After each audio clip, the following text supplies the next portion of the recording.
How dare you show your face here tonight? You are nothing but a gold digger. He called his ex-wife trash at a five-star restaurant until she bought his favorite seat. May I ask you for a small favor? Please like, subscribe, and watch until the end. Your support helps this channel grow and allows us to keep creating more emotional stories for you. Thank you for being here. You called me trash in the only room where you still thought people admired you. Maricel Vey did not raise her voice when she said it. She did not need to. The word had already crossed Maison Auric like spilled red wine across white linen, staining the table, the crystal, the candlelight, and every polished face that had turned to listen. The restaurant was one of those New York rooms built to make wealth feel permanent. Brass doors, marble floors, velvet chairs, white orchids, chandeliers dripping gold over glasses so thin they looked almost unreal. Rain tapped softly against the tall windows facing Madison Avenue. But inside, the air had gone still. Maricel sat near the center aisle at table 14, alone beneath the warm light, wearing a simple black dress that did not beg for attention and somehow held more authority than every diamond in the room. A black leather folder rested beside her untouched plate. Her hands were calm. Her eyes were not. Across from her, Sterling Vale stood with one hand gripping the back of his favorite chair, the chair the staff had reserved for him for years, the chair he treated like a private throne in a public room. He had arrived minutes earlier with Celestine Rowe on his arm, his new fiancée in a cream evening dress, diamonds at her throat, her smile polished for display. Sterling had walked in expecting recognition. The host's greeting, the waiter's bow, the quiet lift of eyes from people who knew money when it entered wearing a tailored suit. Then he saw Maricel. For a moment, the old confidence in his face sharpened into something colder. Not surprise. Opportunity. He did not ask why she was there. He did not wonder what had changed. He only looked at the empty chair across from her, at the candle, at the folder, and decided the room still belonged to him enough to humiliate her inside it. "Do not make this dramatic," he said, his voice low but loud enough for nearby tables to hear. "I brought my fiancée here for dinner. You sitting here like this is desperate." Celestine gave a soft laugh, the kind that does not need volume to wound. Some people confuse walking in with being invited. A waiter froze near the service station with a bottle of champagne in his hand. The pianist at the grand piano missed a note, then tried to cover it with a softer chord. Maricel looked past Sterling to the chair behind him. Table 14. Same velvet seat. Same brass trim. Same angle toward the room, so Sterling could watch who entered, who noticed him, who might matter. 3 years ago, he had sat in that chair while ending their marriage before dessert. Tonight, he stood beside it as if the past were still under his name. Sterling leaned closer, one finger pointing toward the table. "You should leave before this becomes humiliating." Maricel lifted her water glass, took one slow sip, and set it down without disturbing the candle flame. "For whom?" she asked. The question was quiet, but it reached every corner of the linen-covered table. Sterling's smile tightened. He looked toward the waiter. "Get Edmund," he ordered. "Now." The waiter hesitated. It was small, almost invisible, but Sterling noticed it. So did Celestine. So did Maricel. For the first time that evening, control slipped across Sterling's face like a shadow. Maricel lowered her eyes to the black leather folder, rested one finger on its silver clasp, and waited as the room began to understand that silence was not surrender. 3 years earlier, Table 14 had looked less like a symbol and more like a promise. Maison Auric shimmered under winter rain, its brass doors opening to Madison Avenue, as if the city itself were stepping aside for people who knew how to be seen. Chandeliers poured gold over white linen. Crystal stems caught the light in delicate sparks. A pianist played something soft near the marble archway, the kind of music expensive rooms used to make silence feel intentional. Maricel had arrived 5 minutes early because she still believed care showed in small things. She wore a deep green dress. Sterling once said made her look timeless, and she had laughed when he said it because timeless was not a word they used in the one-bedroom apartment where they began. Back then, they had counted grocery money, stretched one takeout dinner across 2 meals, argued gently over which bill could wait until Friday, and stayed up past midnight drinking cheap coffee while Sterling described buildings he did not own yet as if they were already waiting for him.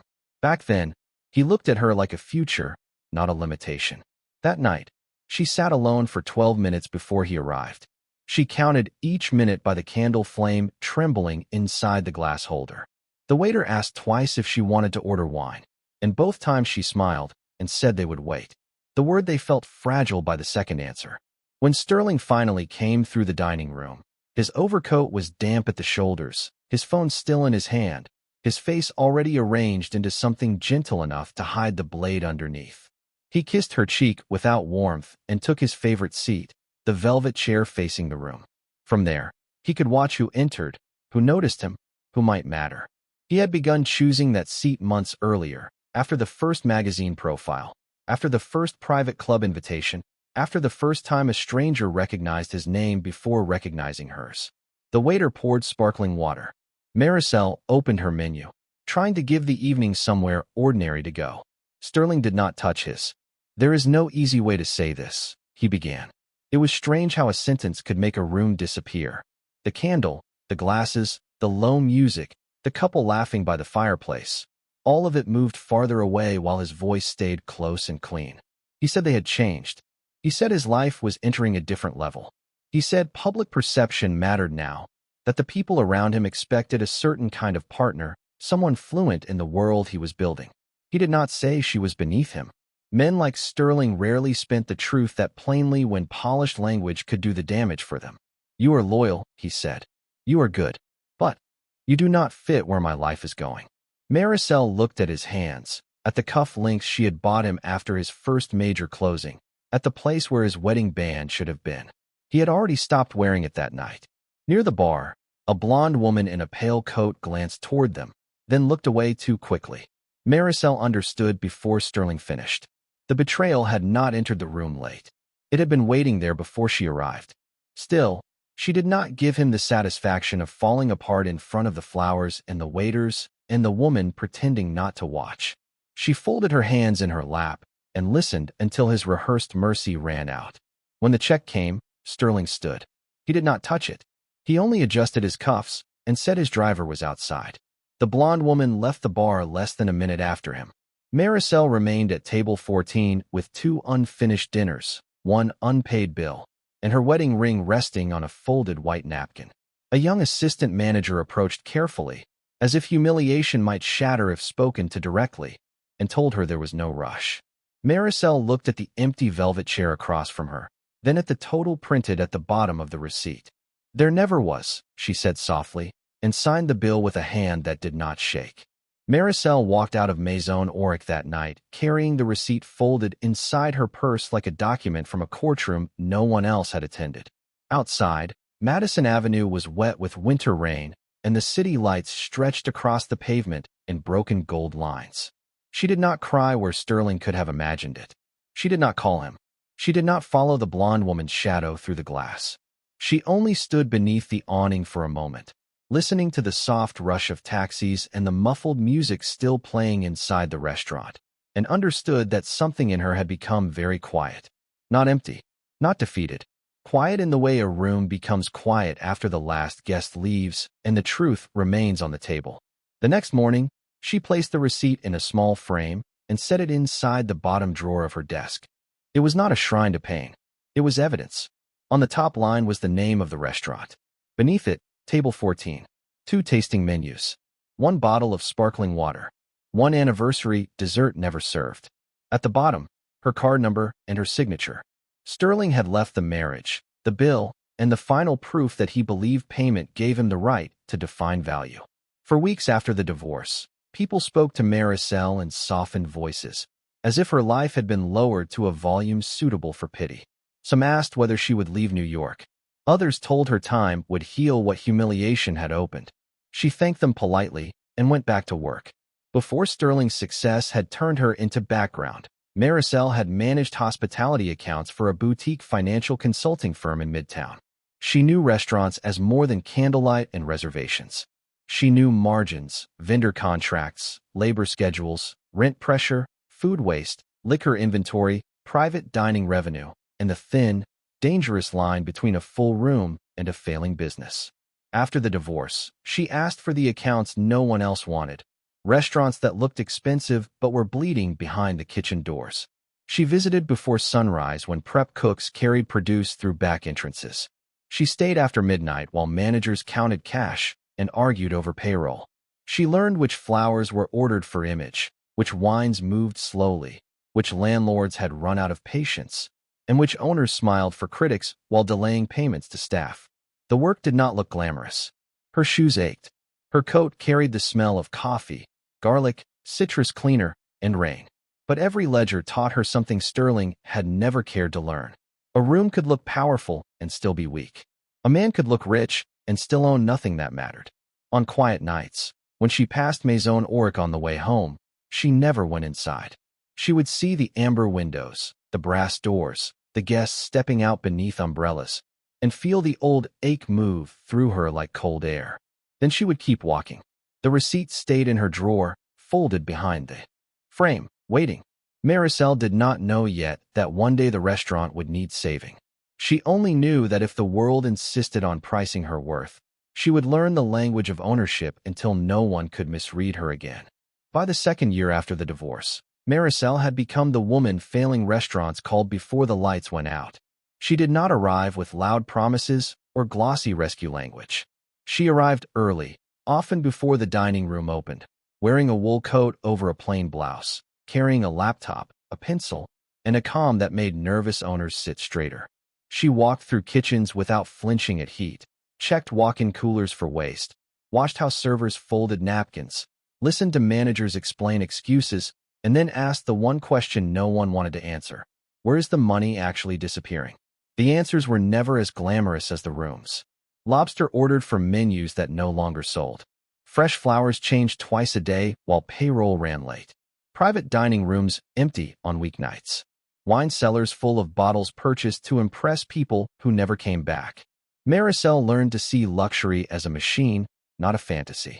If one part turned badly, the chandelier could keep shining while the foundation cracked beneath the floor. Her reputation grew quietly through New York's hospitality circles. A bistro in Soho survived because she renegotiated its lease. A steakhouse near Bryant Park kept its staff because she cut a wasteful supplier contract no one had dared to challenge.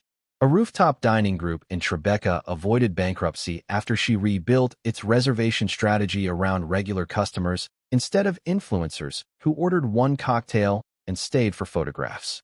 She was not rich yet, not in the way Sterling understood wealth, but she was becoming powerful in a language he had never respected. She knew contracts. She knew operations. She knew what a room was worth when the right person controlled the door. Maison Auric came back into her life through a spreadsheet, not a memory. The file arrived from an investor she had helped once, marked confidential and urgent. Auric Dining Group, the company. Behind Maison Auric and 6 other luxury restaurants across Manhattan and Miami, was bleeding behind its gold-plated image. The flagship dining room was still beautiful enough for celebrities, donors, and old-money birthdays, but beauty had become expensive camouflage.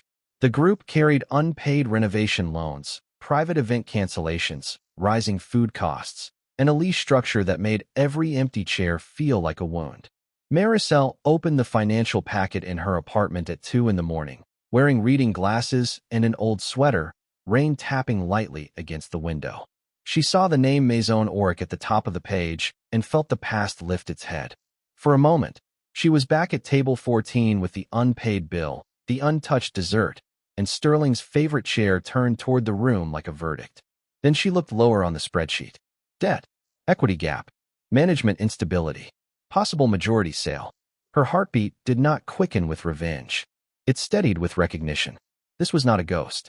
It was an asset in distress. By dawn, Maricel had marked 23 operational failures, 5 hidden strengths, and 1 opportunity large enough to change everything.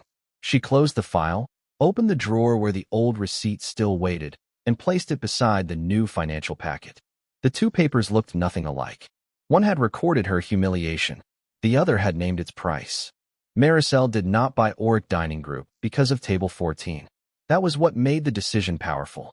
If she had moved from pain, she would have overpaid, rushed the terms, and mistaken emotion for strategy.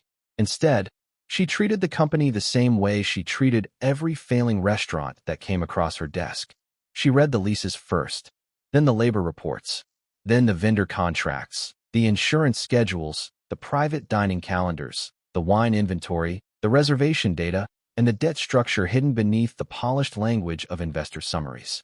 Maison Auric was still the crown jewel on paper, but the crown had cracks under the gold. The Miami location was draining cash. The Midtown Supper Club had lost corporate events.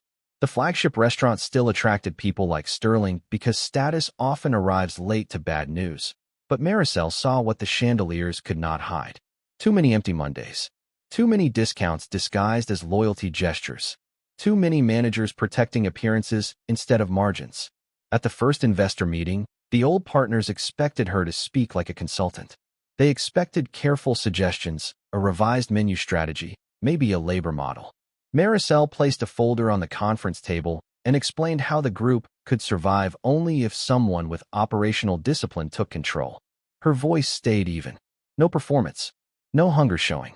One retired hotel executive leaned back and asked why she cared enough to lead the restructuring herself. Maricel looked through the window at Manhattan moving below them and thought of the receipt in her drawer, the one that had taught her how humiliation could be itemized. Then she looked back at the table. Because beauty should not be allowed to rot just because arrogant people mistake it for immunity, she said. The room went quiet after that. By the end of the month, she had gathered financing from 2 hospitality funds, negotiated debt concessions, and offered the exhausted partners something they wanted more than pride, a way out that did not look like failure. Edmund Pike entered her life during the final round of negotiations. He had been hired recently as the new general manager of Maison Auric, a tall, silver-haired man with old-school manners and eyes sharp enough to read a room before the hostess finished greeting it. He recognized Maricel from the staff notes before he admitted it. "You were here years ago," he said gently, during a walkthrough before opening service. Maricel stopped beside table 14. The chairs had been reupholstered. The brass had been polished. Sterling's name still appeared in the reservation profile as preferred guest, favorite table, priority seating. She looked at the screen for only a second. "Keep it," she said. Edmund glanced at her. "His profile?" "For now."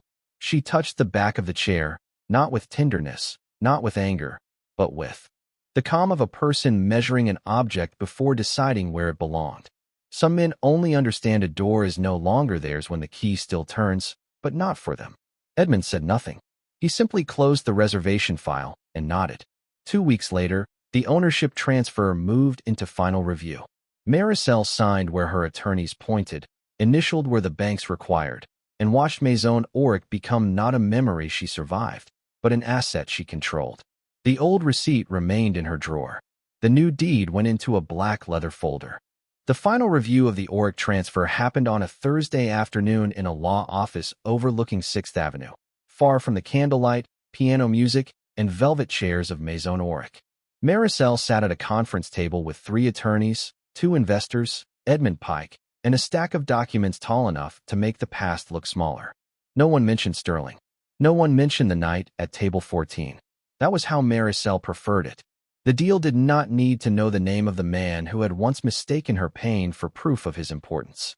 It only needed signatures, numbers, terms, and control.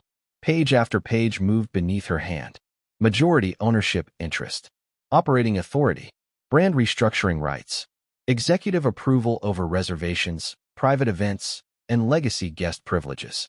She paused only once, when Edmund slid a printed guest profile across the table for confirmation. Sterling Vale.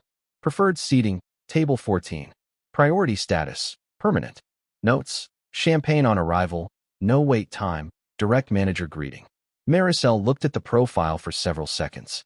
The attorneys watched her, probably expecting deletion, perhaps even enjoying the thought of it. But revenge done too quickly can look like desperation wearing a better dress. Maricel picked up her pen and wrote one word beside the profile: review. Edmund understood before anyone else did. His mouth did not smile, but his eyes changed.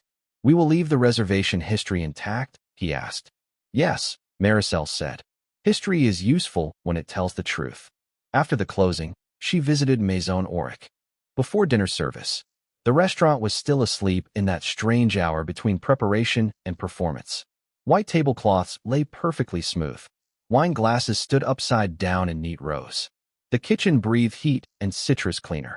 A young server practiced the evening specials under his breath near the service station. Chef Ansel Beaumont came out in a white coat, wiping his hands on a towel, and stopped when he saw her by table 14. He had joined Auric years after Sterling left her there, but he knew enough to treat silence with respect. "You saved more than the balance sheet," he said. Maricel ran one finger along the top of the chair, feeling the polished wood, the soft leather, the ridiculous weight people give to objects when ego sits on them long enough. "I did not save it for him," she said. "No," the chef replied. "You saved it from people like him." That evening, Edmund asked whether she wanted Sterling's account notified of the ownership change. Maricel looked toward the entrance, where the brass doors reflected the first lights of night. "Not yet." Edmund waited. She closed the black leather folder and held it against her side. "Let him come back to the room he believes still knows his name." Weeks passed. Maison Auric reopened under subtle changes. Better staff pay, cleaner menus, fewer empty gestures, warmer service, stronger margins. Critics praised the return of discipline without knowing whose hand had restored it. Then, on a Friday night washed in rain and gold, Sterling Vale called for table 14. He requested champagne, privacy, and the usual welcome. He also mentioned he would be bringing his fiancée. Edmund took the call himself, glanced toward the black folder in the office safe, and said with perfect courtesy, "Of course, Mr. Vale. We will have your favorite seat ready." By the time Sterling Vale returned to Maison Auric, the restaurant had learned to breathe under Maricel's hand without anyone outside the staff knowing her name. The brass doors opened to a Friday night polished in rain, perfume, candlelight, and quiet money. Sterling entered first, as he always did, shoulders squared beneath a dark-tailored coat, face arranged for recognition. Celestine Rowe followed on his arm in a cream silk dress, diamonds bright at her throat, her smile already prepared for the room. Edmund Pike stood near the host's stand and greeted them with the same flawless courtesy he gave every guest. "Mr. Vale, Miss Rowe, welcome back." Sterling accepted the greeting like a tribute. "Table 14, he said, not asking. Edmund gave the smallest nod. "Of course." The walk across the dining room became a procession Sterling clearly enjoyed. A few guests glanced up. A waiter stepped aside. The chandelier light caught the edges of Sterling's watch as he touched the back of his favorite chair. For 1 second, he looked satisfied enough to seem young. Then he saw Maricel sitting 2 tables away near the center aisle, calm beneath the gold light, a black leather folder beside her plate. His hand tightened on the chair. Celestine noticed the change and followed his stare. "Is that her?" she asked softly, but not softly enough. Sterling's mouth curved with the kind of smile that needed an audience. Apparently, he did not sit. Instead, he walked toward Maricel as if the room still belonged to him and she had wandered into it by mistake. Edmund moved 1 step forward, then stopped when Maricel gave no sign. She lifted her water glass and set it down again. Sterling stopped beside her table. "I did not know they were letting anyone in now." The closest tables grew quiet. Maricel looked up at him with no surprise. "Good evening, Sterling." Celestine came to stand beside him, one hand resting lightly near his sleeve. "This is awkward," she said, smiling as if awkwardness were something she had purchased for someone else to wear. Sterling glanced at Maricel's dress, the single glass, the untouched plate. "No," he said. "Awkward is pretending you belong in a 5-star room after everything." Maricel folded her napkin once, carefully, placing the edge perfectly straight. "After what?" Sterling leaned closer, lowering his voice only enough to make the insult feel private while still letting the room hear it. "After being left. After being paid out. After becoming the kind of woman who comes back to places where she was thrown away." Celestine's smile flickered with delight. A man at the next table looked down at his menu. The pianist softened the music. Maricel's face did not change. "Thrown away," she repeated, as if testing the weight of cheap language on an expensive table. Sterling's confidence returned when she did not strike back. "Let us be honest, Maricel. Some things belong in rooms like this. Some things are trash dressed nicely enough to slip past the door." The word landed. Even Celestine went still for half a second, surprised by how far he had gone.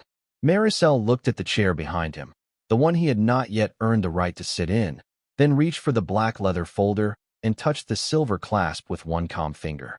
You should sit down, Sterling, she said, before the room learns who was actually thrown away.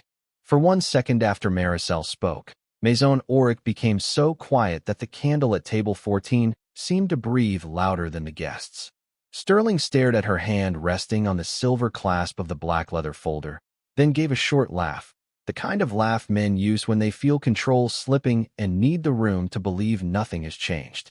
You always knew how to sound important, he said. That does not make you important. Celestine stood behind him in her cream dress, one hand near her necklace, her smile thinning as she looked from Maricel to the waiter who still had not moved. Around them, crystal glasses hovered above white linen. A woman near the fireplace lowered her fork without making a sound. The pianist's hands rested above the keys as if even the music understood it had entered the wrong moment. Sterling turned sharply toward the service station. I said get Edmund. I want her removed. The waiter lowered his eyes, not out of fear of Sterling, but out of respect for the woman sitting at the table. That small silence struck harder than any argument. Sterling noticed it. The color in his face shifted, just enough for Maricel to see the first crack in the polished surface he had worn into the room. Did everyone suddenly forget who I am? He asked. Maricel did not answer. She only moved her glass a quarter-inch away from the folder, making room on the table with the careful calm of a person preparing evidence, not drama. From the far end of the dining room, Edmund Pike appeared in his black suit, walking past the wine wall and the frozen tables with the calm precision of a man who knew exactly where every signature had landed. Sterling pointed toward Maricel without looking away from her. Tell her this is private property. Edmund stopped beside Maricel first. Not beside Sterling. Not between them. Beside her. The choice moved through the room like a door closing. Miss Vey, Edmund said, formal and clear. The final ownership packet is ready in your office whenever you wish to review it. Celestine blinked. Sterling's hand dropped an inch. Her office. The words left him before he could make them sound confident. Edmund's expression remained smooth, professional, almost kind. Yes, Mr. Vale. Miss Vey's office. A whisper moved somewhere behind the nearby tables and died quickly. Maricel opened the folder. She did not hurry. She did not perform for the people watching. She removed one page and placed it on the white linen between the candle and the untouched plate. The Auric Dining Group seal sat at the top, dark and official, with her name printed beneath the ownership transfer. Sterling looked down at the document, then back at her, his mouth still shaped for an insult that no longer fit the room. This is not real, he said. No, Maricel answered softly. It is filed. The sentence was small, but it changed the air. At the kitchen entrance, Chef Ansel Beaumont stepped out in his white coat, followed by 2 senior staff members who stood respectfully behind him. He gave Maricel a small nod. The seasonal menu is ready for your approval, Miss Vey, and the revised private dining policy has been prepared as you requested. The room understood before Sterling accepted it. The guests, the waiter, Celestine, whose hand slipped from his sleeve, the favorite chair, the table, the brass doors. The restaurant he had used as proof of his superiority now answered to the woman he had called trash. Sterling looked, from Edmund to the chef, then to the staff standing with the quiet alignment of people who already knew where authority lived. You bought a restaurant to embarrass me, he said, but the accusation came out thinner than he intended. Maricel slid the document closer until it rested beside the base of his empty champagne glass. No, she said. I bought a failing group because it was worth saving. Her eyes moved once to the chair behind him. You only embarrassed yourself by returning to the place where you thought my value ended.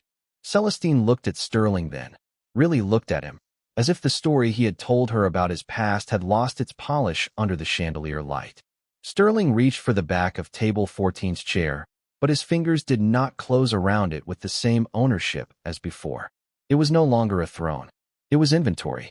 Maricel closed the folder with one quiet motion. You may still have dinner tonight, she said. The staff will treat you with the courtesy every guest receives. But do not mistake courtesy for ownership. Sterling looked at table 14 as if the chair itself had turned against him, and for the first time that evening, he did not know whether to sit, leave, or apologize to a woman who no longer needed any of those choices from him. Sterling looked at the document beside his champagne glass as if the paper had betrayed him personally. Around him, Maison Auric remained frozen in a silence more expensive than applause. Celestine lowered her eyes, her diamonds no longer bright enough to protect her from the room's attention. Edmund Pike stood beside Maricel with his hands folded, not blocking anyone, not threatening anything, simply present in the way authority becomes visible when it no longer needs permission. Sterling reached for the chair behind him, the favorite seat that had always made him feel observed, respected, almost crowned. His fingers touched the polished wood, then stopped. For the first time, the chair did not feel reserved for him. It felt like evidence. "You planned this," he said. Maricel closed the black leather folder with a soft click. "No, you returned to the same place." His jaw tightened. "You let me walk in here." "Yes. You let me bring her." Maricel glanced once at Celestine, not with hatred, not with pity, but with the distance of a woman who no longer competed for a man's reflection. "You brought her because you wanted an audience." Sterling's face shifted, anger trying to dress itself as injury. "You humiliated me in public." Maricel's eyes moved to table 14, to the linen, the candle, the glass, the chair he had used like a throne. "I bought the room," she said quietly. "You brought the humiliation with you." A few guests looked away, not because she had been cruel, but because the truth had arrived too cleanly. Sterling lowered his voice. "Can we speak privately?" 3 years ago, that question would have pulled her back into hope. Privately had once meant tenderness, apologies, a hand reaching across a kitchen table at midnight. Later, privately had meant decisions made without her, insults wrapped in polished sentences, endings delivered where only she could bleed from them. Now the words sounded small. "No," she said. Sterling stared at her. "Maricel." She stood then, slow and composed, smoothing nothing, fixing nothing, because nothing about her needed repair. The dining room seemed to rise with her without moving. Chef Ansel gave a respectful nod from near the kitchen entrance. Edmund stepped back, just enough to clear her path. Maricel looked at Sterling one last time. "You may finish dinner tonight. The staff will treat you with the courtesy every guest receives." His eyes flickered with desperate relief before she added, "But your permanent reservation is canceled.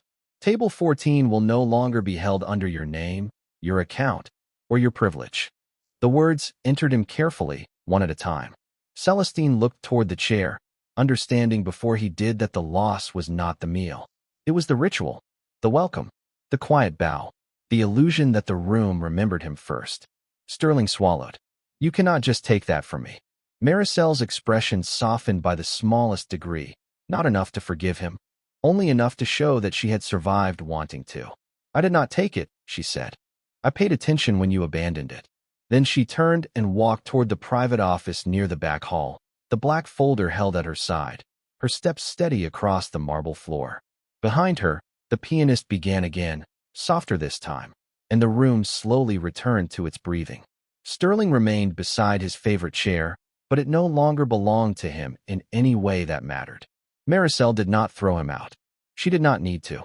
She let him sit in the seat one final time and understand that ownership had outlived insult, that dignity had outlasted shame, and that the woman he called trash had become the name every door opened.